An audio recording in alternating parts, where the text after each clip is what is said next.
Welcome to episode number 20 of the Let's Go Comic Show. My name is Justin. I'm Matt. How you doing, buddy? I'm good. Welcome back, buddy. I'm back and more relaxed and soothed by the soothing vocal cords of Mr. Tim Hawley. That was nice. That was. Dude, his voice is very, it's very deep, very baritone, and full of knowledge and wisdom. And I felt like I learned a lot that day as I listened to the podcast. I did too. As I was listening about Injustice 2. Seriously, I thought a lot of button mashing going on. He supposedly doesn't know stuff, but man, he does. It's a really interesting way of getting information about comics because he primarily isn't a comic reader or appreciator such as yourself, you know. But getting his, he gets most of his from media, I would say, and the pop culture side of it. Like he did say, he read comics as a kid and read his dad's weird 1970s Spectre comics. Spectre, why not? It's like, hey, little boy, read Spectre. That's crazy. Embodiment of the spirit of vengeance. Why not? Vengeance of God. So, but hearing his thoughts were really cool, and also hearing you guys just beat on each other, that was cool. All the button mashing. The button mashing. But it was good background noise. But yeah, it was exciting. Like an episode came out and I wasn't on it. It was kind of neat to hear it just as a person. Like, hey, just as a person. I had no idea what was going to happen. I'm just a person. What type of bad mouthing is going to go on? And none. It wasn't. None at all. None. We missed you, buddy. Yeah, I missed you guys. It was fun. But we're back, and here we are. And we're going to jump into some big news. Actually, Marvel finally announced something that was worth talking about. Usually it's like, we have a big announcement. It's a video game. Like, I woke up at 7 a.m. for this. Stupid Marvel. Dude. Yeah, I remember that. Yeah. But anyways, so they start talking about their Marvel Legacy renumbering and everything. So the whole initiative is called Marvel Legacy. And so what they did is really, we're going kind of back to basics. It's their version.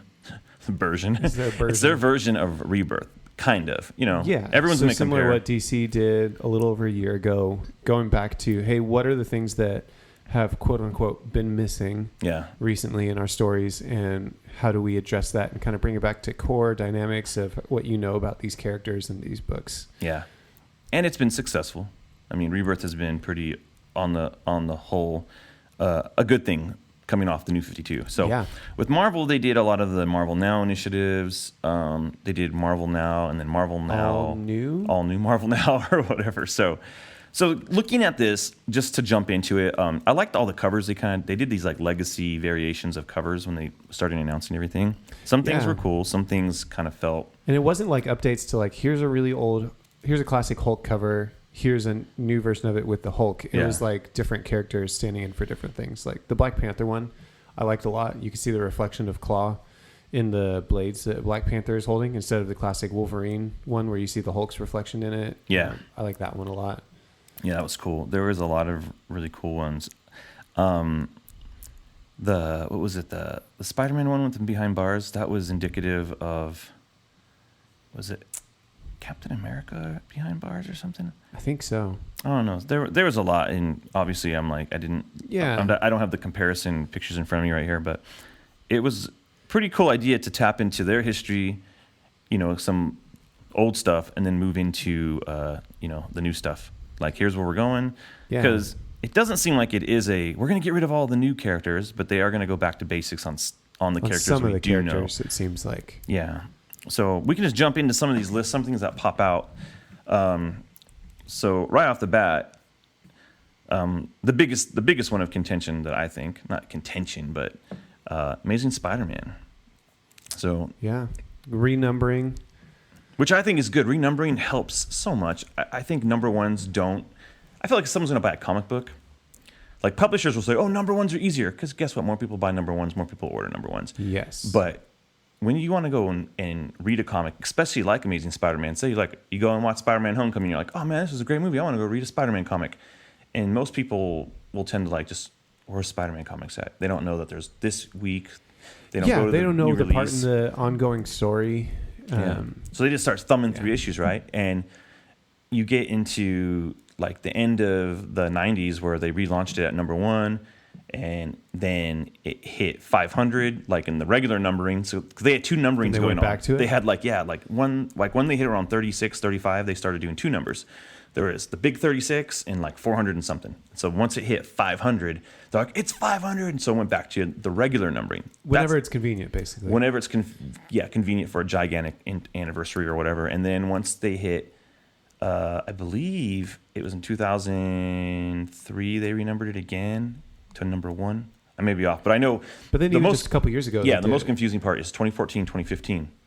Two new number 1s. And it's like, that's confusing. For me, like, that'd be my question. Is it more confusing or off-putting to have like, here's this comic book that's been going on for over 700 issues, like, you know what I mean, like, or is it more confusing to have like 5 number 1s for someone that's not familiar with comics? Because for those that are already in, it doesn't really matter. We're kind of going to be in because we're in. I don't know, man. I just feel people know how to count, right? Right. Like, oh, I'm going to read some Spider-Man comics. What are the new ones? Oh, latest one is Spider-Man, 722. Oh, okay, cool. So if I want to go backwards, I'll buy 721. Yeah, that would be a good one. Like, people can get that. It doesn't mean you have to read everything. I think there's this aspect of comics that I think I heard an interview with Ta-Nehisi Coates talking about it, where like that was just what comics were back when they first started. Like, you just jumped in the middle of a story. And that you just knew that was what you were doing. Like, you don't have to like get in at the ground level every time. Yeah. If you have this understanding that, hey, this is an ongoing story and I'm just kind of jumping in. And if I need context, I need to read the other issues. Like, I don't think it's like I need to start at the beginning every time mentality. I don't know. I feel like comics are fine. Like, hey, just jump in where you can and then figure it out from there. I don't know. I go back and forth on whether that's helpful, but I feel like that's just what comics did for so long. And then I think there was this switch in like, we're going to get more people involved if we have more number 1s. And I feel like now it's turned into like, well, now that you've done that several times, I don't think that's actually doing there's no staying power past that, really. Because I think when you first did it, it was probably helpful. Yeah, but then when they first do number 1s, like, oh, I get it. Like, these things have been going since the 60s. We're in the 90s. Like, yeah, okay. Like, let's do number 1. Maybe that'll get a bump for people. But like, if you're doing it like every couple years or every year, like doing another number 1, like, I don't know. I say if you're doing a new number 1, do a different comic or a different story. Yeah. Because I have no problem with comics that actually have a beginning, middle, and end. Like, if it's a contained story. Yeah. And then you're like, okay, Amazing Spider-Man was this many issues, and now we're going to do Superior Spider-Man, and now we're going to do Spectacular Spider-Man. Okay, so you jumped in there. You're hitting a hot button for me. So they're saying from this article on CBR, hey CBR, love them or hate them, the article is on CBR. Yeah. They're including Superior Spider-Man in the actual renumbering of Amazing Spider-Man, which I would say doesn't count. You think it was its own thing? Yeah, it's its own thing. It was when Dr. Octopus was Peter Parker. Now, there was no Amazing Spider-Man comic being published because Superior Spider-Man was the comic that was being published. And so I don't know if that's what they're taking into account. I would just say, hey, if it's Spider-Man, it's Spider-Man. 789, dude, is the number that they're launching at Marvel Legacy on Amazing Spider-Man. Yeah. So, which, I mean, I think they were trying to if they are including, well, that's what I'm thinking. They're like, how can we get to this whole number? They probably did the numbers and they're like, well, if we do the 30-something issues of Superior Spider-Man, that gets us closer to 800. Spider-Man, by the way. What happens if they launch a Superior Spider-Man comic? Are they going to go? It's number 34. No, because they took those. You can't take away from Amazing Spider-Man, and then they'll go. Actually, Amazing Spider-Man's going to go back to 675, and then 25 more issues. We'll have another issue 700. That's really weird, dumb. Man. So that's weird. But Daredevil's going to go to 605 issues. That's going to be fun. That's kind of cool. It comes out every other week. To 166. Yeah. So here's what I do like about it. It does make it feel like, man, these books have been around for a long time. I feel more trust with something that's a little more established. Some of them, though. Some of them, yeah. Like I'm looking at Defenders. Is just going to be number 6, which by the time this launches, that's where it's at. But there's been numerous Defenders books. But is it my guess is iterations. So like this Defenders team is a different Defenders teams because Defenders used to be like Submariner and like Human Torch and Ghost Rider and stuff like that. And Now it's a completely different thing because they're tying it into the Netflix. They're like, thing. hey, let's do this street level thing. Yeah, so that's true. I could see could be iterations. continuation in that. Another thing that I think is interesting, but like I'm fine with it. Falcon. Sam Wilson's going to be Falcon again. Yeah. Oh man. Not Captain America. I think Falcon is a cool character in and of itself, and so I'm glad that Falcon's back because I think he has a lot to offer just as Falcon. Yeah, let me just tell you though, that Falcon costume sucks all the balls, dude. that suit looks. You don't like it? Awful. Like I'm glad we brought that up because that. Where does it rank with the old sucks. school white and red one?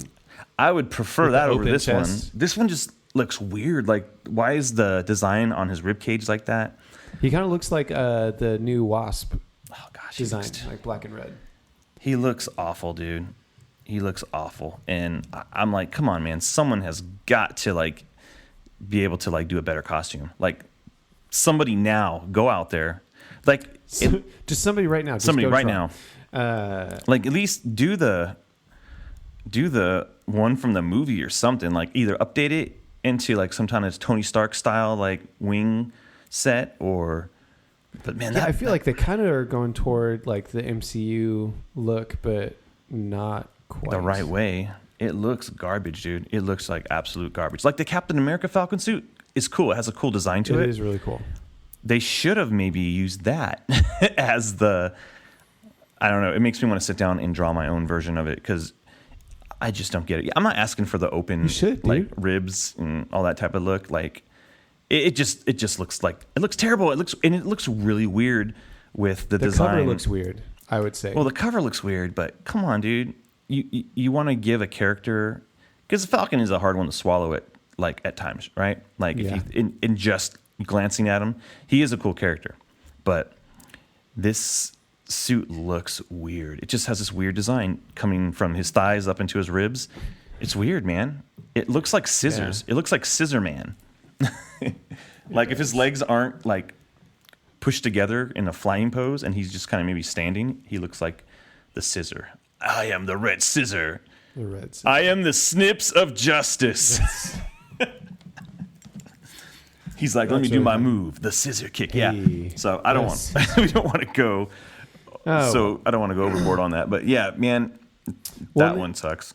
And there are a couple of these that got some attention, probably for the wrong reasons, when they released all these covers probably a week ago.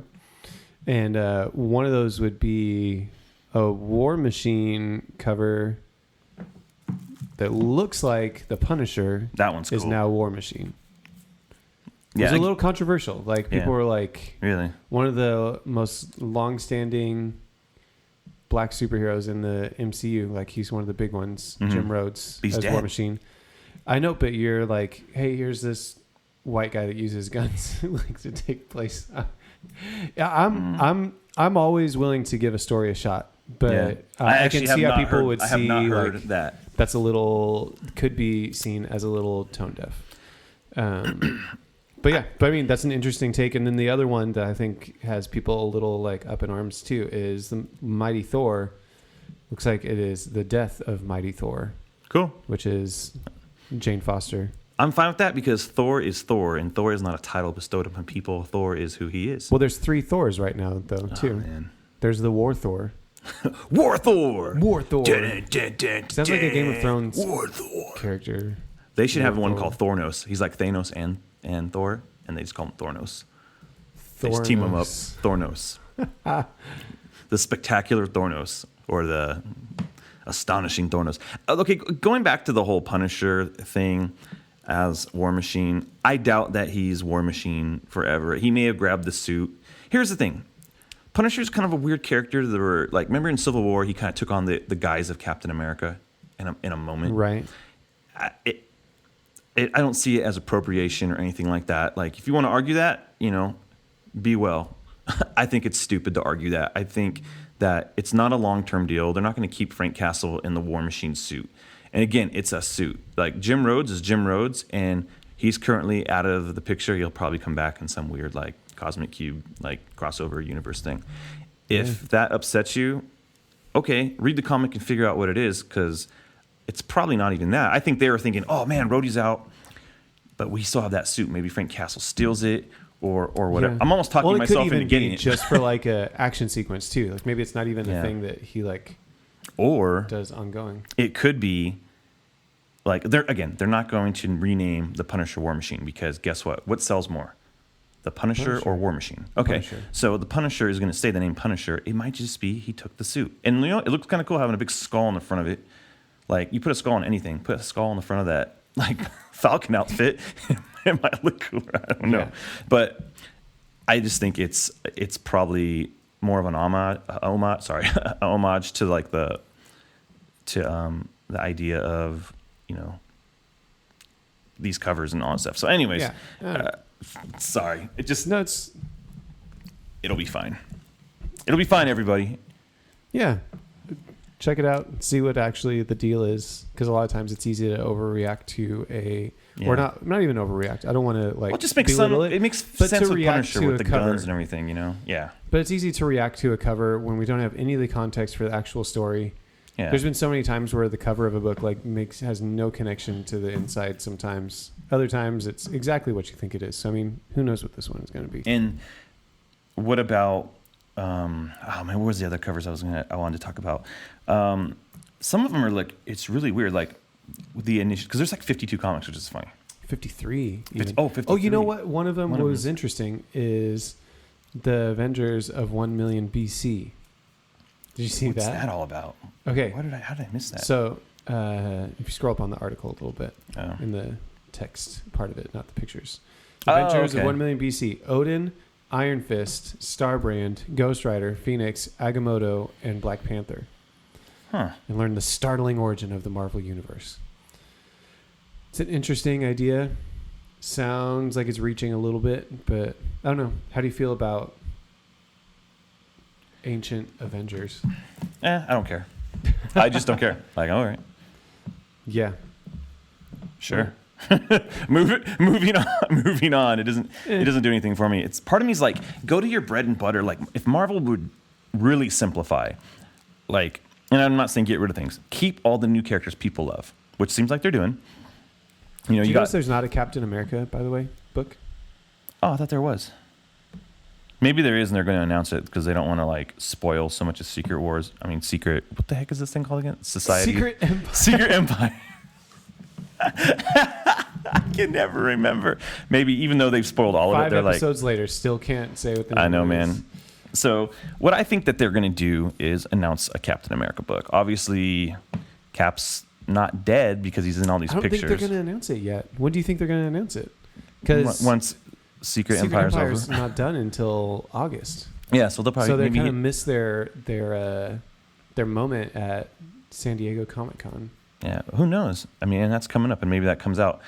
What I think they should have done is got a little more, go way back to basics, like on stuff like Astonishing X-Men. Really, is that a thing? Go back to Uncanny X-Men.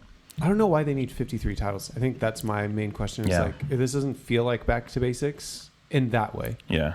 In that aspect, it's like, man, you could have tightened those down a little bit to maybe get people to buy more of your books instead of like spreading it so far and wide. I agree. I understand with things like Spider-Man, they're always going to have more than one Spider-Man book. Yeah. I mean, you have a movie coming out. That makes sense. Yeah. It's like why it's kind of weird. And I'm like, I'm curious to see what happens with killing off the Jane Foster Thor. But they also have Thor Ragnarok coming out at the end of the year. And they need that normal Thor to be in the mix a little more again. Yeah. So I think it is kind of weird though. Like if you look at Hawkeye's had 2 series in the last few years, and they're taking it just to Hawkeye 13. Like why not Hawkeye like 50 or wherever else it would be? Who knows, man? So who knows? Okay. Well, I'm curious. I'm excited. Like out of these books, I'm reading 3 of them. So my Daredevil run is going to jump into the 500s or the 600s or whatever, and then. My all-new Guardians is just going to go back to Guardians, it looks like. Guardians of the Galaxy. And they're no longer all new. Yeah, no. They're like, okay, we get it. And then Defenders will just keep on rolling with their regular numbering. So I don't see any Silver Surfer on here, so that's sad. That is. You just picked that up, right? Yeah. Well, there's like 2 issues left, so I kind of picked it up at the end of the run. I'm like, oh, dang. Well, that's like a contained story, though. That's kind of. I think it's contained when they tell you you're done. So I guess it's contained. Hey, they let them finish out what they're doing. So. And that's Dan Slott and Mike Allred doing that, right? That is correct. So. Cool. All right. Well, I think that's. I don't see anything else in there. It's been a little bit of a slow news week. There's little things here and there that actors and actresses have said, but I think this is the main gist of what we want to talk about in this news section. Yeah, we're excited about Spider-Man: Homecoming. Spider-Man: Homecoming, which is tonight. Yeah. Are you going tonight? No, I'm probably gonna see it. I'm taking my kids, and my wife wants to go, that's always good. The wife wants to go. Yeah, you want to encourage that. Yeah. So she's probably gonna be Saturday. So man, I'm gonna spoil it so hard. Oh, dude, it's so hard for me. I'm just gonna text you. I'm gonna text you over and over again. You know what? Tonight, don't throw me out of the ring yet, but I might go tonight. We'll see. Let me know. I'm thinking about it. I just made this statement now. No one's heard this yet. Breaking news. This is on the record. on the record, everybody. I may go tonight. When we come back next week and record, you will know the truth of whether Justin is a man of his word or not. Find out on the record. But we're actually going to renumber the show next week, so it'll be It'll be all new. Let's Go Comic Show #1. So just in the spirit of Marvel, and then we'll come only back. Until we get to episode 50, and we're like, yes, hey, we're number 50 again. Woo! It'll be amazing. So all right, man. All right, that's enough of those news. Enough of that garbage. The maybes and the possiblies and what could be. Let's get to what is. Let's get to the reality. Let's get to of comics. So let's get to the floppies. Let's get to the floppies. That smells like a good dude. We didn't talk about the floppies last week at all. No, you were too busy mashing that you didn't get any. You didn't talk about any of these comics, dude. I didn't. I'm trying to remember even what I got last week. Yeah, you know what I forgot to grab last week was that Commandy issue. Oh no! Yesterday we went to the store and I did not grab it, and so I still need to go get that. We went to a rad store yesterday. That was a lot of fun. Yeah, we went to a shop called Quest, which is in Redlands, California. They also have one in Claremont in Los Angeles, and it was a really, really well put together store. It's a good if you have a store and you're trying to hey man, upgrade a little bit, not even upgrade, just layout and how to do displays. They do it really well, and they get a lot of local artists that are doing murals and paintings they have on the side of their building as well. So if you have the ability to maybe do some wraps and stuff, it's fun. And so definitely check that out. We should have took some of the photos, but I actually think I have some the last time I was there. Oh yeah, and put on the Instagram because it's actually a really, really cool shop. It's a great store. Check it out. For me especially, I have no problem just walking in to a shop, any kind of shop, but especially a comic book shop, and just going this is what I need, this is what I'm looking for, here's what I'm interested in, I'm out. Mm-hmm. And I don't get sidetracked too much. I mean, other than a few weeks ago when I got 7 comics, and that never happens. But walking into this one, there were several times where I was like, ooh, t-shirts, I kind of want one of those. Oh man, look at that wall of Funko Pops, that's kind of cool. Dude, they had a wall of Funko Pops. I need to get these trade paperbacks. I never got this run of Detective. Do you know what I mean? I was several times I had to be no, self-control. I'm just going to get these comics. Which is great which is good for a store. Good on you guys. That means you've organized the store well. You've stocked it well. Yeah. And the store was busy too. Yeah. It was Wednesday, which this is probably the busiest day for busy on a Wednesday. comic store. But it was busy, and the dude in front of me dropped $80-something on his comics. I was like, dang, man. Those are the days. Especially, oh man, nowadays. But expendable income. Yeah, right. yeah. Anyway, but it was a good store. Well, what I was going to say, it kind of made me think. If you go to a rad store, send it, put it on social media. I'd love to see some different stores and just go. Let's go. Hashtag it. Let's go comic shop. Put that on there. That'd be kind of cool to see your store and where you go, or some cool things that your store may do. Yeah. Because I was really impressed with that, and it's not a store that I frequent all the time because it's just in a different city. But we went out towards that way and hey, let's go check it out. And it's a great store. And, that's actually a great idea. Let's hashtag Let's Go Comic Shop, and we'll retweet those and repost those so that other people can see what's going on maybe in their area they didn't know about. Yeah, and so that'd be cool. And, if your store's small, if your store's big, it's not about how big your store is. It's about how you use it. It's how you use your store. How are you interacting with the community, the neighborhood? What type of events do you throw on and stuff like that? So it has a lot of cool things that go on there. And I know they're a part of the market nights there in Redlands, and they're really a part of the artist community. So that's kind of helpful as well. So, all right, on to our floppies. Matt always trying to distract us, or maybe it was me. I'm pretty sure it was you. Probably is. All right, so Matt has already picked up a comic book, and he's looking at it. He's salivating. And salivating. I loved this cover. So, you know what? We should probably talk about if we're going to rate these comics. Yeah, we should rate what those ratings are. Justin, welcome back. Welcome back. You want me to do? Me? All right. So, just a quick rundown. Yeah, if you're not familiar with the Let's Go universe way of rating things, it's a very simple system, which starts with a don't go, which means don't do that. Listen to us. Don't buy Man Thing by R.L. Stine. That's a terrible comic book. Why did you do it? And why do you keep going back? Why do you hit yourself in the face with the door? There's a go, which is, a go is really based upon taste. It's like, hey, maybe you don't like Commandy. I like it. It's fun. It's a little Jack Kirby tribute, and it's not everyone's cup of tea, but I like it. But it might be like, oh man, if it's a limited series, we'll check it out. I don't know. A go is indifferent. Let's Go is like, man, check that comic book out. That's the name of the show. We want you to read that. It is definitely something you should be picking up. And then a gotta go is like, this is the event of the summer. Why are you not reading this? Why are you not reading Secret Society of Secret Wars? What the heck? Why are you not reading this comic? Oh, gosh. And so we will definitely give it a gotta go. And there you go. So if that makes sense to you, we are going to jump into our reviews. Matt, what are you holding? What type of a floppy are you holding in your hand right now? Oh, man. And self-restraint. Holding Green Arrow, number 26. What? So I don't buy Green Arrow. I know. What's up with that? I haven't gotten that with Rebirth, but... Have you ever bought a Green Arrow comic book? Oh, gosh. I might have back during Brightest Day. Okay. Maybe. All right. Man. I have to open up the long box and see.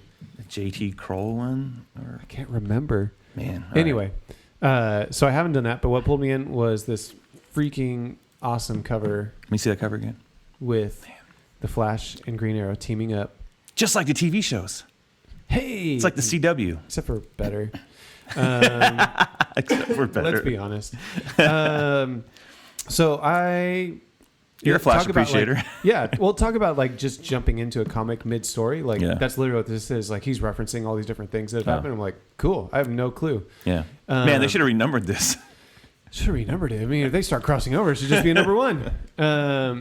No, I like... so this cover is by Otto Schmidt. I think it's really, really rad. Yeah. I like the Flash, so I was like, I'm going to go ahead and check it out. I would say... the writer is Benjamin Percy, I believe.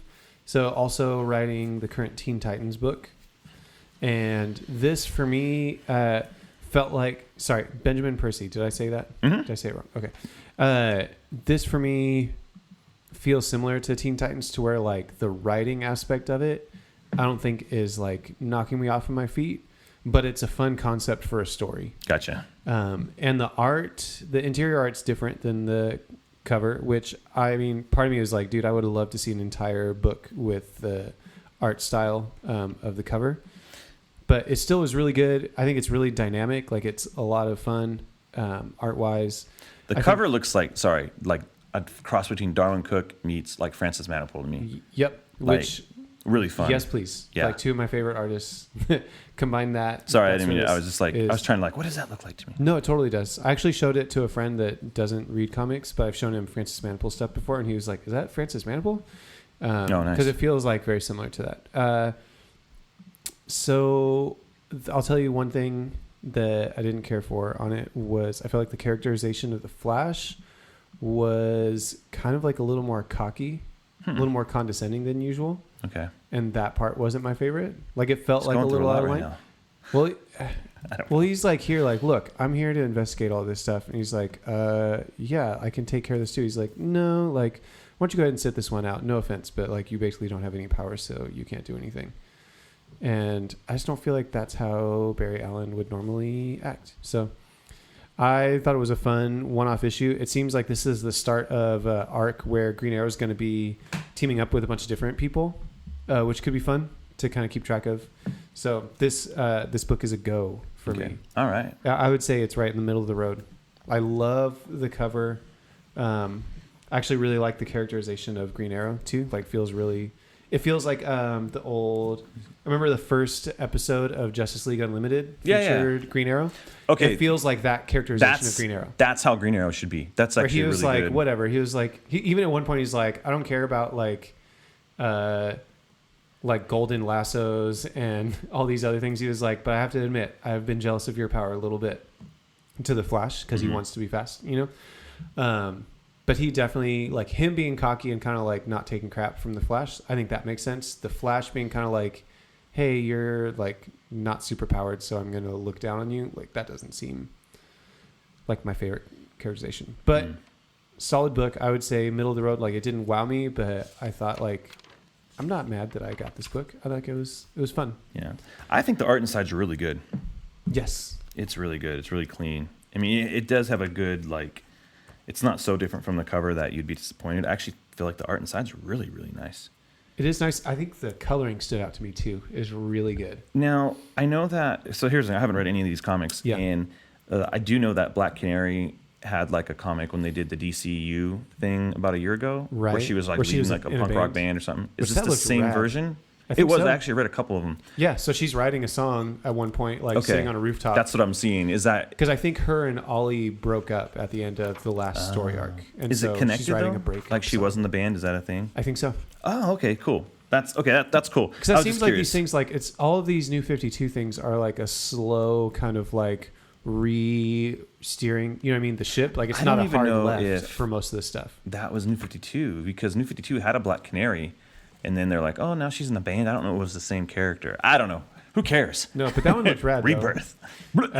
So yeah, that's a go. Sorry, I'm trying to be better. Justin and I were just talking like about rating the comics before we talk about spoilers and what's inside, because we want you, if you have not checked it out, and we want you to go get it, we want to give you the benefit of not hearing about it first before we tell you to go get it. So, so let's go ahead and rate those beforehand. Sorry, that was my bad on that first one. No, that's okay. So I'm going to talk about Batman number 26. It is the second part of the War of Jokes and Riddles, and I'm going to give it a let's go. Right on. How about that? I would agree with that. Yeah, it's a let's go. And not again. Let's go is good. Let's go is a good review.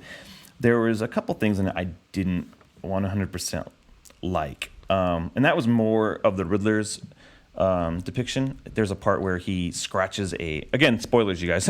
He scratches a question mark into his chest, and I'm like, that's kind of. It reminded me of the weird, stupid bullseye symbol being carved into Bullseye's head back in when the movie came out. And I don't want the Riddler to be. That was kind of dumb. That's like true. Psycho like that. And did like someone else do that too? Like carve something into their chest like a bad guy? I feel Zaz does that. Zaz does that to mark his killings. There's like an iconic character that did that, and I remember thinking it was dumb then too. Yeah, that to me is like, we don't need a question mark on your chest. That's stupid. Oh, it's when Superboy did that. Oh yeah, but he was crazy. Dumb. I didn't care that much about that. His head. Yeah, but cool. So what makes this a let's go for you? I think the art. I mean, again, the art's great, man. The art's great. Janine, Tom King is doing. He does this really awesome homage to Batman '89, and I won't tell you about that. You just read it when you get it, guys. And it was cool, and I was like, wait, where are we going with this? Because it's based in the early years, so it kind of tricked me into something, and then it was good. Interesting here is the Batman suit's different, and I know it's early in the years of Batman, and it's not quite the New 52 Batman suit. It doesn't have all the lines and all the weird stuff on it, but it does have a. Does it have purple gloves? No purple gloves. It's pretty much the classic Batman suit. Big black bat, no briefs, and there you go. And actually, probably the suit I wish they would use in the comic now, because I hate yellow outline and purple cape. I think it's dumb. Anyways, yeah. Story's cool though. There's a lot of stuff going on with Joker murdering people and the Riddler murdering people, and Batman's really taking a tally of the victims, and it's keeping him like I think it's kind of what inspires him to do his stuff. But he feels like there's a failure going on. And in the book, he's kind of narrating this in the current timeline. He's telling this all to Catwoman. Yeah, he's telling us. And so like, as we left off 2 issues ago, you know, there's the whole marriage thing going on. So they're still hanging out in bed, and he's telling, this is a long, you know, long pillow talk. Man. Yeah, hey, and she's like, dude, like, I don't want to hear about your traumatized life. I get it. So there's a part with Edward Nygma and Pamela Isley hanging out. I was guessing it was Pamela Isley, and it was hanging out in the forest, and then they take out all these mob guys. It's a cool book. It's he fun. takes out mob guys, and then Joker takes out mob guys. Yeah, and one of those mob guys is Falcone. And so, but who's left standing though, dude? Who's left standing at the end? With the Joker, the guy holding the umbrella with the pointy nose. So that's where I'm getting him on that page. And there's this guy. He's obviously the Penguin, but they're not calling him the Penguin. They don't say his name at all. I thought they said. Oh, I thought they called him. No, he's re-saying the names of the other guys that died. Okay, I got you. So I don't know, man. It's definitely the Penguin. Then it definitely looks like the Penguin. I just caught that, dude. It was late when I read this, so I thought they were saying his name was Woodpecker. I'm like, oh, sure, why not? Well, it's all Jason, but that's right. It has the names above him. Thank you for pointing that out, because I was like, you're welcome. Well, when you first see him, he's holding the umbrella, and you're like, okay, he's one of the Falcone's guys. And I'm like, all right. But he's basically Joker's. Oh, my gosh. It's like revelation right here, man. Sorry, it went over my head late at night. It's all good. Now it's like he's really being set up to be a mob boss, because the way he's Joker just took out the other people. Joker took out everybody else. Now Penguin's going to assume the control of Falcone's crime family. So, dude, can I say one of my favorite things so far in this storyline is that a driving force, at least for Joker, is that nothing is making him laugh anymore. And to see a Joker that is having trouble laughing, and that's what's driving him to like kill people and do all this stuff, is because every time he's like, I tried this and it wasn't funny. Yeah. Like he's like, usually I would laugh at this, but it's not funny. Like I think when you get to the end, when he shows up at the house and he's got the teeth on the desk, he's like, so I took all of the teeth out of your mother's mouth and made a smile on the desk. Mm-hmm.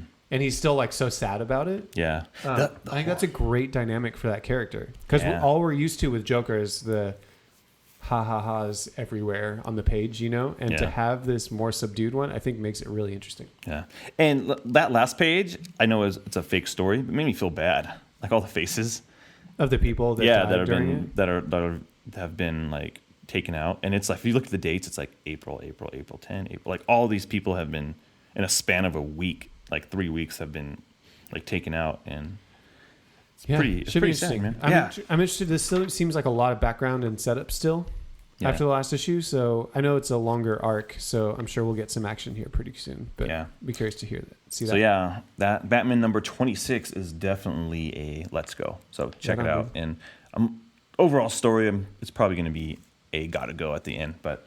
For that, and thank you for cleaning that up, man. That makes everything. Well, it was so weird to me. I was like, he obviously is the Penguin, but it's a red herring. It's probably not him. It's just another guy, and that I actually feel really dumb. I might edit that part out.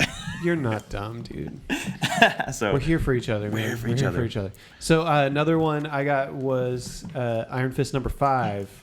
Soon to be 157 or whatever it's going to be. But that wraps up this first arc of this Iron Fist book. And it is a let's go for me.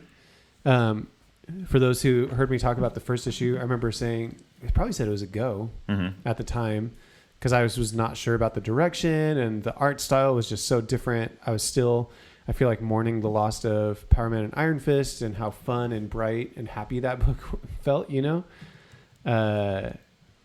But now that I've gotten into it, I'm like fully on board with this Iron Fist story. It just felt like a Mortal Kombat, like kung fu, like classic kung fu movie kind of situation, with really, really good stuff. Like I think it's set up. It's everything that, and we don't need to belabor it, but it's everything that Danny Rand was not in the Netflix show. He's just like, no, like he made me believe that he was fighting for, I don't want to like spoil stuff because Justin hasn't read any of these yet. Go for it. No, but I think when he feels like he finds his purpose, because the whole story he's like kind of like struggling. He's like doesn't feel connected to Kunlun, doesn't have his chi, like, you know what I mean, like struggling to find like his purpose. I guess I would say to generalize it. And when he gets that, it doesn't feel like it's in like a cheesy like, I'm the defender of Kunlun. I don't know this. You know what I mean? Like, I feel like I believe him when he gets to that point in his story. And to see like him overcome like this stuff in these first 5 issues, it makes me excited to see like where they're going to go from here. Because it's felt like, okay, let's reset this character, put him where he needs to be. Like it feels like 70s kung fu in the best way. Yeah, so I'm in. I think it's going to be cool. I gave the 5 issues to Justin, so he'll read those soon, hopefully. Yes. But yeah, I've been pleasantly surprised by that. Oh, right now. Right now. I was like, wait, I don't have those. Where did I place those at? Yeah, I just wait for a story arc to be done and then hand them to Justin. And it looks like the next arc, the next issue at least, he's going to be teaming up, not taming up. Taming. I'm going to tame you up, man. Hey, you can be tamed. Team up with Shang-Chi, Master of Kung Fu, which I feel like that seems like a pretty no-brainer. Like, yeah, these guys should probably hang out together because they're supposedly the 2 best fighters in the Marvel Universe. So that takes me to season 2 of Iron Fist needs to be him teaming up with him. Oh my gosh. That would be really awesome. And maybe learning a thing or two. Learning a thing. I've noticed that maybe you're not as good as you say you are. And then they have like a spar and he gets his like just butt handed to him. And then at the end of Iron Fist season 2, he puts on the costume and is finally the warrior costume he needs to be.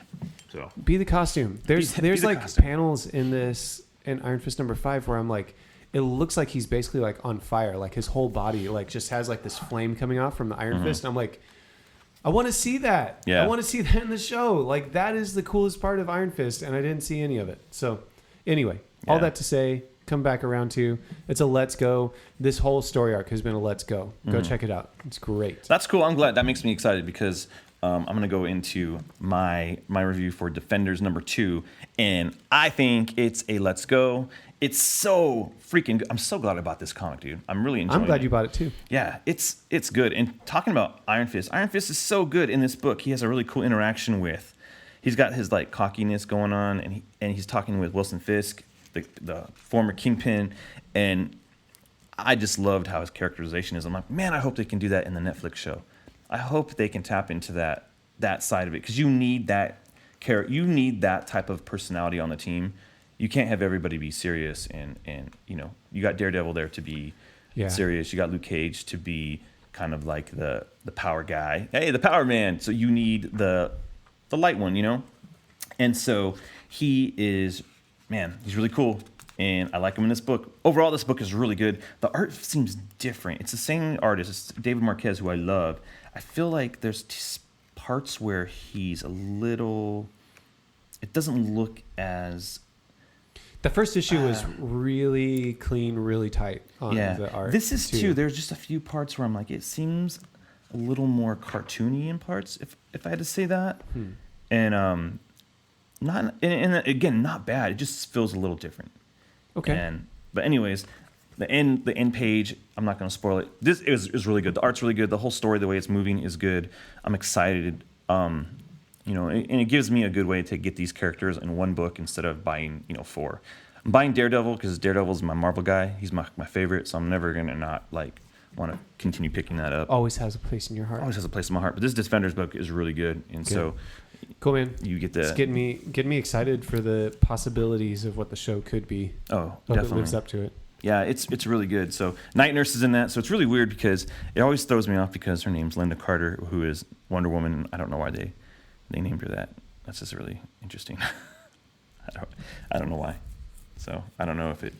Who knows, man? Well, the name Linda Carter predates the show of Wonder Woman, like the actress, but that's it's just funny. Anyways, not that confusing. It's Did just you get any other comics? Yeah, yeah, you have one more. I only got 2 comics. Yeah, this week, so. I actually got a bunch of stuff, but these are the only things I was able to read through. Because I got all new Guardians of the Galaxy number 5. I'm like, comic comes out every other week. Is Defenders bi-weekly or monthly? It's monthly. Oh, cool. Yeah. And so I got Superman number 26, and it's a fill-in issue, and I'm definitely going to give that book a go. It's just a go. If you're buying Superman, which is you're different kind of a completist, from like what you said before with Superman usually. Yeah, Superman's been like the best book of DC's putting out right now. For me, from what I'm reading, I love Superman. It's always a book I'm like, oh, that was fun, or I'm glad I read that. Even the kind of the non-gigantic storyline parts, like the one where they went to like the fair and stuff. Oh, dude, I loved that. Yeah, that was just a fun, like, oh, it's a good Superman story, you know. This one was kind of, I feel like they were trying to make it in that vein. It just didn't pull it off, and it's a whole different team. And I think it's a different writer, right? Yeah, I think the characterization on Superboy was way off. You know, it was kind of a, you know, Superman's training his son how to fight and go into battle, and they kind of go back to the stuff that happened to Manchester Black. You know, there's a few revisitations of those situations, but there's no payoff to it, and it all just seems kind of like, to be honest, it seems really ham-fisted, this whole issue. Like, it kind of one of those lessons, like, listen to your dad, son. And Superboy doesn't seem to be the character that's, I'm going to do things my own way, Dad. He tends to be, hey, Dad, how do I do this? He doesn't seem brash. Well, he doesn't seem that way. They made a point of that in Super Sons. Like, yeah, exactly, right? Like Damian's like, ugh, stop being such a goody, you know? Yeah. And so it didn't play well to me. So it's definitely a go for me. And so still a go. Yeah, it's a go. I mean, it's a go if you're already buying Superman. If you have never bought a Superman comic, I would not say to buy Superman number 26. I would say don't go. Yeah, I would just say, here, borrow these Superman comics I already have. Read those, and then jump back on 27. Yeah, this is like if you're a completist. And so, 27, Gleason and Tomasi are back, and Monkey, and so check that out. So, that one's just a go. And I have a bunch of other comics at home that I still need to go through. But those are the ones we're talking about today. Yeah, so check those out. They are amazing comics. Buy comics. The comics are so fun. Yeah. I've been reading, and so Delon, our rad friend Delon, loaned me the omnibus for Invincible. And man, that's a freaking great comic. It is. Serious? Yeah, it's so good because I believe you. Here's what I like about it. It's just like, crap's gonna happen, and it's not going into the things will change. Like, once something's done, it's done. Like, oh man, that guy's dead. Right. But it's set in this idea of, like, you know, it's a kind of this generic comic book, but it's not, and that's what's cool. So I'm really enjoying it. I like it, and it feels like real life, but mixed in the comic world. Like, man, these things are happening, and that's weird. Okay, cool. And I've been pouring through it. I have a little bit left of this omnibus, and then I'm going to move on to the next one. And so, I wish I'd been reading this. It's by Robert Kirkman, who's, you know, famous for doing Walking Dead, and I can't name the artist right now. There's two different artists on it, but that's them, and they're pretty consistent in style. So, right on, dude. Yeah, so check that out. Anything else that you want to talk about, Matt? No, just want to encourage everyone to interact with us on social media. Yeah. Find us at Let's Go Comic Show. Yeah. We're trying to be good about posting regularly. Yeah. Enter into, you know, conversations, opinions, all of that fun stuff. And you're going to interact more with us through our personal Twitters, to be honest. You know, it's just easier to hit us up on there. So, Matt. That would be, for me, it's at Matt Ritchie, MatTRichey. Hey, I'm going to hit you up today. All right. All right. And mine is at J_Rocket. Hit me up. You'll get sucked into the constant, every conversation that I end up on Twitter it somehow goes to The Dark Knight Rises and how contentious that film is. I don't know why it does that. That should be something you try to do on purpose now, is start it with something completely differently and see how quickly it can turn to an argument about The Dark Knight Rises. Hey guys, what do you think about, like, milk? Should you drink it past the expiration date? John Blake sucks. No! And there it goes. And everybody blows up. They're like, John Blake is the perfect amalgamation of all the Robins. No, he's not. Okay. FYI. Dude, see, you're starting it right right now. You're starting it right now. Bring it on. I apologize, John Blake apologists. Bring it on. I apologize, everybody. Don't bring it on. Let's save the Twitter. Oh gosh, man, those feeds, these go forever. Yeah, and so here's what's most important. Here's what we need you to do. We need you to go to iTunes and leave us a 5-star review and a positive comment. That would be really helpful to us because we want more people to know about the show. And if you enjoy listening to the show, you should tell people. If you're like, hey man, You know what's a good comic book podcast? Let's Go Comic Show. That's a good show. Whisper it to him, too. Whisper it to him, because it may sound creepy, but it's also kind of like, oh, hey, maybe when you whisper. Enticing. Yeah, whispering is important. Whispering is important in like the suggestive arts, and so the suggestive arts. Is that what we're a part of? The suggestive arts. And so, man. Hey, maybe we should read a review, like a recent one. Oh, let's do it. So that would be really fun. Oh, look at this. We've got a couple new ones. We got from Bless the Martyr. Excellent listen with knowledgeable, likable people. Pretty good. And we've got Professor N. Alexander. Great synergy, fun conversation. Hey, I'll take it. I'll take that. That's good. And Thank then you. I'll read the last one. We got This Show Is a Gotta Go by Country. Justin and Matt bring a fresh and unique take on comic books and pop culture. Their wit and knowledge on comic book history helps their storytelling when it comes to new and old issues. This is simply a great podcast to listen to at work, gym, or on the road. I trust their judgment on which comics to pick up because their explanations are solid. See?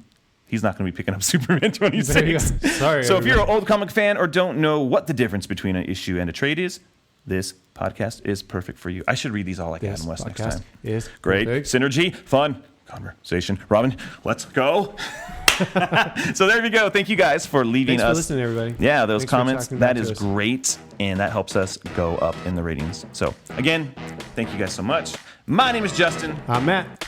Let's go. Let's go.